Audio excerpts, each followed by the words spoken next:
जाल को खींचकर नाव में लाते हुए दीनू मछुआरा देखता है उसके जाल में कोई बड़ी मछली नहीं बल्कि परियों की कहानियों में सुनी गई मछली की पूंछ वाले एक जलकुमार उसके जाल में फंसा है।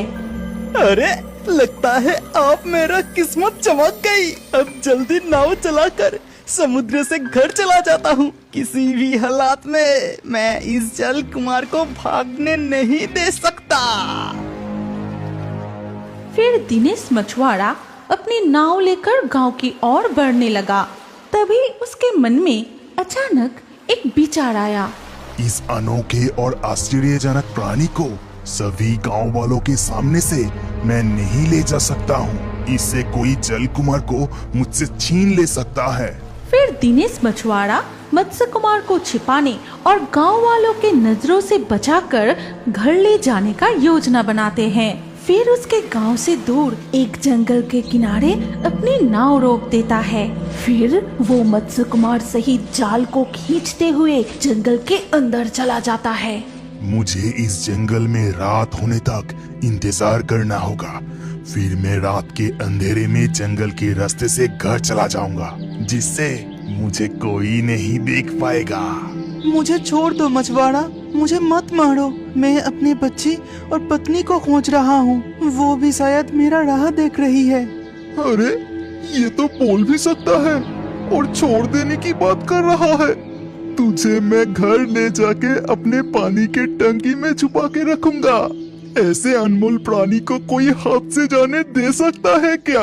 इधर तब मणिमाला जल परी और उसकी बेटी नीनी रत्न कुमार को पानी के नीचे अलग अलग जगहों पर तलाशना शुरू कर देती है और खोजते हुए वो एक जंगल के जलाशय पे पहुंच जाती है। माँ, पिताजी को तो अब तक हमारे पास आ जाना चाहिए था, लेकिन वो अभी तक नहीं आए।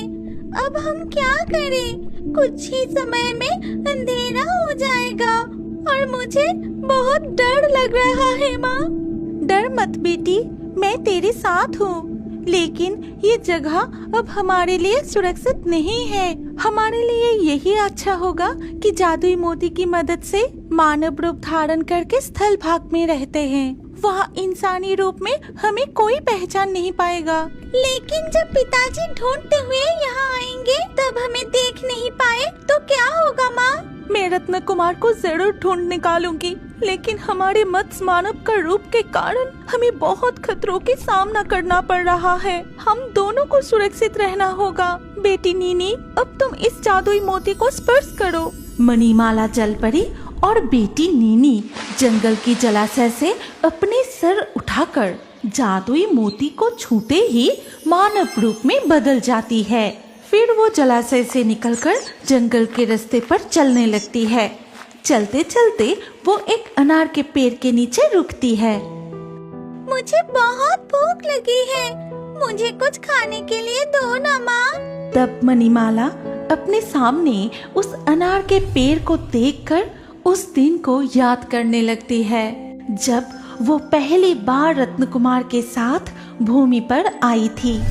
कितना समय बीत गया है। ये अनार का पेड़ भी समय के साथ साथ कितना बड़ा हो गया है। तब रत्न कुमार अपने हाथ से अनार तोड़कर मुझे दिया था, लेकिन अब ये बहुत ऊंचा हो गया है। मैं पंछी का रूप धारण करके अनार तोड़ के लाती हूँ। मणिमाला जादुई मोती की मदद से एक मकाऊ पंछी का रूप धारण करती है और अनार के पेड़ के ऊपर जाकर एक डाल पर बैठकर अपनी चोंच से अनार तोड़ने के समय वो अचानक देखती है कि थोड़ी दूर पर रत्न कुमार को किसी ने जाल में बंदी बना के रखी है।